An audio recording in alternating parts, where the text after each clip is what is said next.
Hi friends, అందరికీ నమస్కారం. ఇప్పుడే అందిన వార్త. కుప్పకూలిన సెంట్రల్ యూనివర్సిటీ తీవ్ర గాయాలతో శిథిలాల కింద. అసలు ఏం జరిగింది అన్న పూర్తి విషయాలు తెలుసుకునే ముందు వీడియోని పూర్తిగా చూడండి. అప్పుడే మీకు పూర్తిగా అర్థమవుతుంది.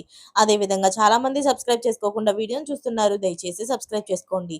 సబ్స్క్రైబ్ చేసుకోవడం వల్ల నేను చేసే ప్రతి వీడియో అప్డేట్ మీకు ముందుగానే నోటిఫికేషన్ రూపంలో వస్తుంది. అదే విధంగా లైక్ చేయడం మర్చిపోతున్నారు. దయచేసి లైక్ చేయండి. లైక్ చేయడం వల్ల ఇటువంటి ఇంపార్టెంట్ ఇన్ఫర్మేషన్ చాలా మందికి రీచ్ చేసిన వాళ్ళు అవుతాం. ఇక లేట్ చేయకుండా వీడియోలోకి వెళ్ళిపోదాం. హైదరాబాద్ సెంట్రల్ యూనివర్సిటీలో ఘోర ప్రమాదం చోటు చేసుకుంది. నిర్మాణంలో ఉన్న భవనం కుప్పకూలిపోయింది. గురువారం సాయంత్రం నిర్మాణంలోని అడ్మినిస్ట్రేటివ్ భవనం ఒక్కసారిగా కుప్పకూలిపోయింది. అక్కడ పనిచేస్తున్న పలువురు కార్మికులు శిథిలాల కింద చిక్కుకున్నారు. తక్షణమే స్పందించిన తోటి కార్మికులు, సిబ్బంది వారిని బయటికి లాగారు.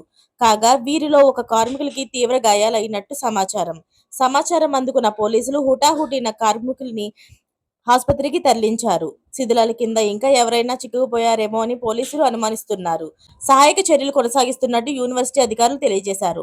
అయితే ఫ్రెండ్స్, అందులో చిక్కుకున్న కార్మికులకు ఏమీ కాకూడదని దేవుడిని కోరుకుంటూ మరిన్ని లేటెస్ట్ అప్డేట్స్ కోసం ఛానల్ ని సబ్స్క్రైబ్ చేసుకోండి.